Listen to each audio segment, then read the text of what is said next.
Hi guys, welcome back to my channel. My name is August and this is Late August. If you're new here, welcome. If you're a previous watcher, welcome back.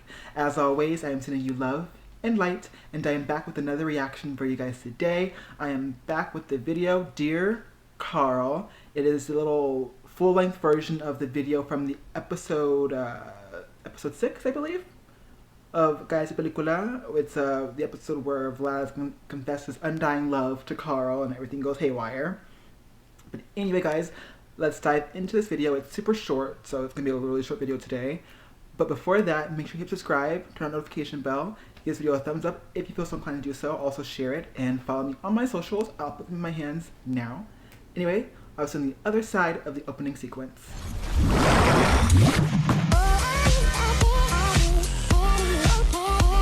Alright guys, I have the video up. I'm ready to go. Let's dive into this reaction, shall we?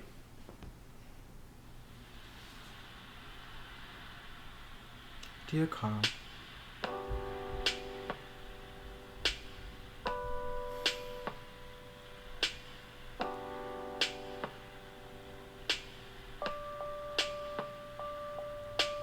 I already missed them, and I just finished the series yesterday, and I already missed them.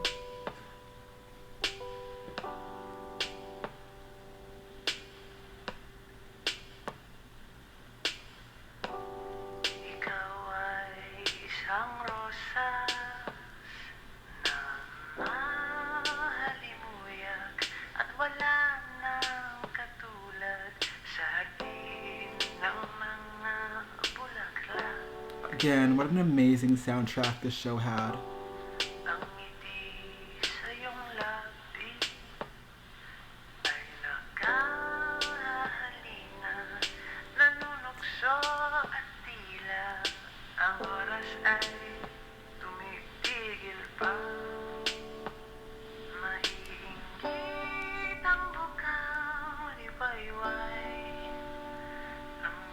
I think the first time I heard the song on the series, there was no subs for it. But now I can see the subs. Oh, so pretty. Heartbreakingly pretty. Gonna have to download this later.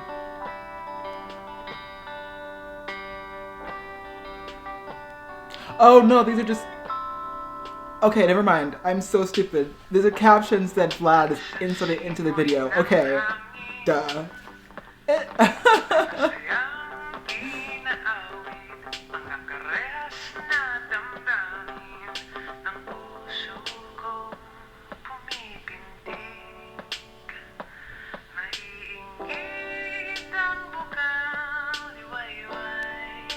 But regardless, pretty song.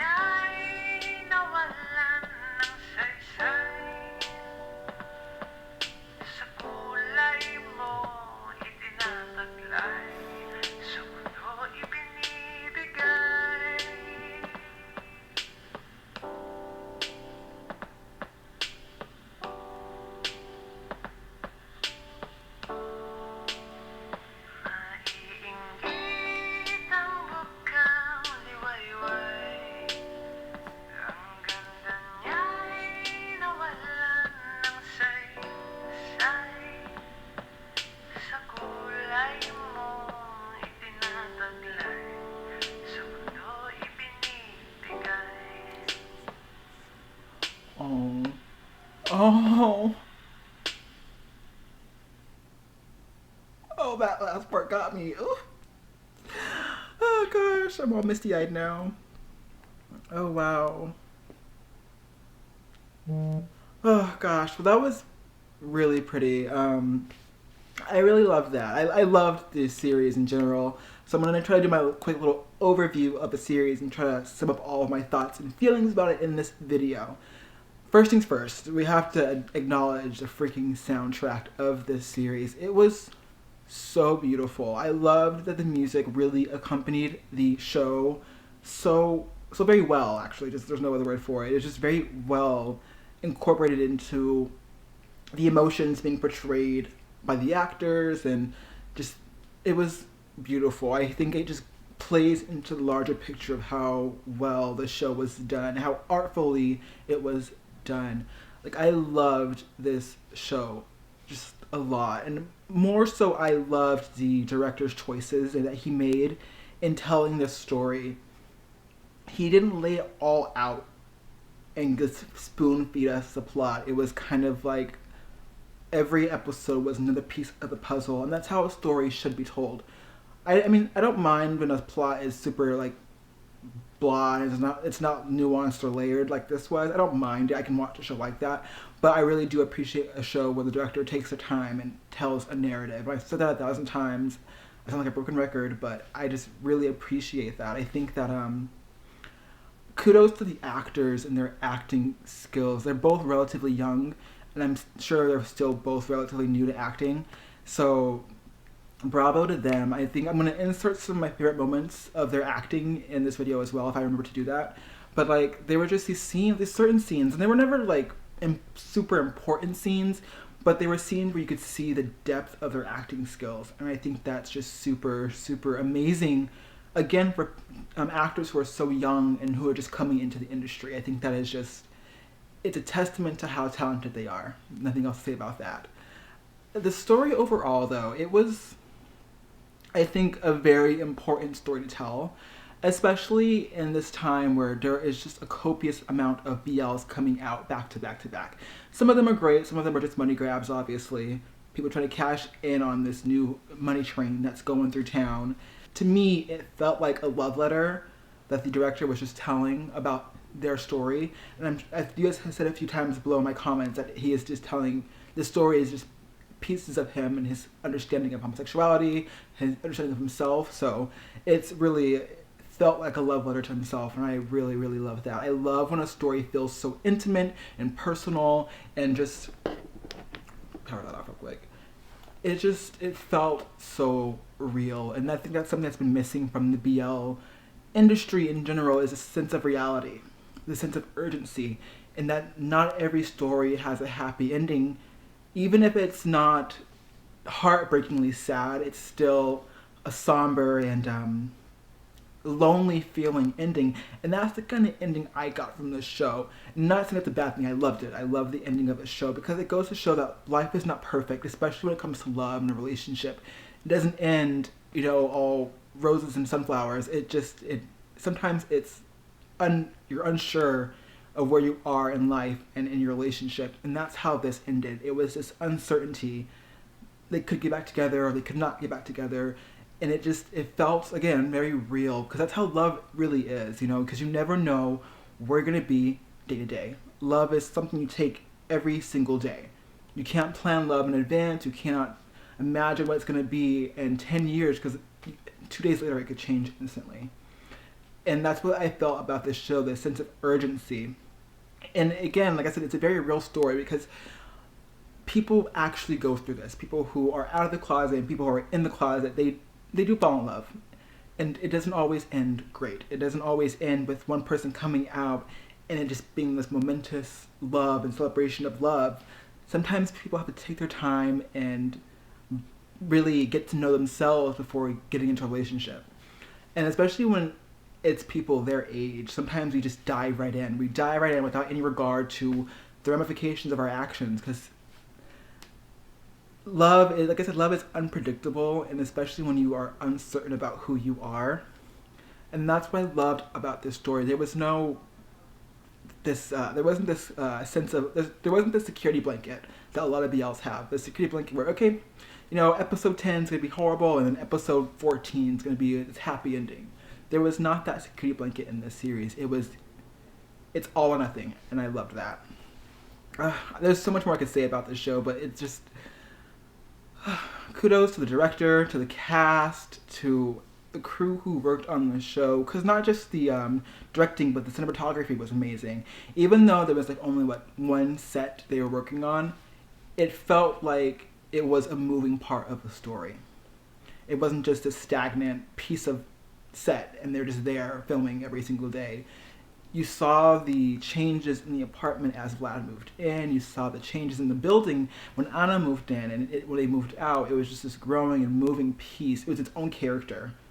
That's what the set felt like, its own character, and it harkens back to that ideology of them living in a bubble of love.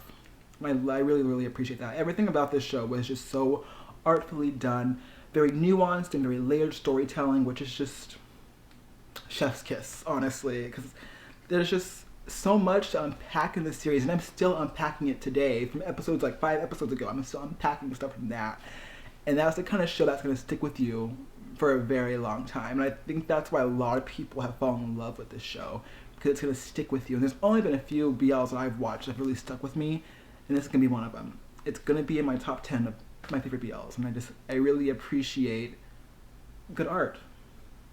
I mean, was it perfect? No. Nothing ever is perfect, you know what I mean? There was some things in the story I would change. That's just me personally. I mean, I would have loved to have seen more of Karl's interest in filmmaking, but I understand there was not enough time. It's a very short series, and I hope this is season 2 we get to see Karl really dive into his filmmaking and his love for filmmaking, because that would be really amazing, especially if they're not together. Ooh, that'd be so good to see him go on this journey of telling his own story and figuring out who he is. Oh, gosh, what a good story. I also want to talk about episode 7, I think it was. I know I couldn't post a reaction to that episode, but that episode really left me shook, guys. Oh my gosh. I was kind of really thrown through a loop when I found out that he was just the second Karl. His brother was the cadaver in the closet. And again, harkens back to the director and his immensely talented way of telling stories. Where he would sneak those little metaphors in beforehand to give the audience an inkling of an idea, but not really too much of an idea to tell the story. That was amazing, but very heartbreaking too. I cried so much in that episode, for Karl especially, because no one deserves to live in the shadow of a dead relative, especially when the parents just hand down everything else from that dead relative. The name, the toys, the blanket, the life, the dreams, and the hopes and the aspirations were all placed on Karl. And it really explains his character, that he seemed so small and so closed in, because he was just compacted to be a person he could never be, to live up to the expectations his parents set so high. And like, that was just beautiful. I thought that it was so beautiful how both Karl and Vlad had this paralleling story of living up to expectations that they could never possibly ever live up to, because they were so insanely out of reach for any human being. No one could ever live up to the expectations they had placed on them. And I think that's what really pulled them together. Unfortunately, love like that doesn't always last, where you're pulled together by similar circumstances, because people who have experiences like that and childhood trauma like that have to grow themselves first before they can ever think about loving someone else, because you cannot love someone else if you don't love yourself fully and wholly.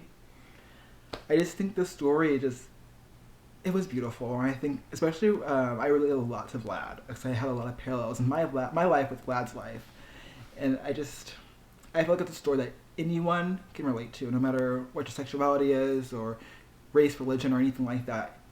Anyone can relate to the story of feeling trapped in their own life, feeling like a side character in your own life. And I love that was like the overarching message is like, sometimes you have to control and be the main character even if you don't realize it, that you're not the main character. Anyway, guys, well, that was my reaction to Dear Karl and a little brief overview of the entire series. I'm going to try to make sure to put in like little clips and stuff of moments I really, really loved, because, again, a great show. Alright, guys, well, if you have any more like Filipino or Thai BL or any other region in Asia's BL, let me know down below in the comments, because I'm looking for a new series to start. I'm gonna probably start watching the Thai BL I Told Sunset About You, so hopefully, I mean, fingers crossed, the way my life works and the universe is out to get me, anything can change. But guys, until my next video, have a great day and stay safe. Bye-bye.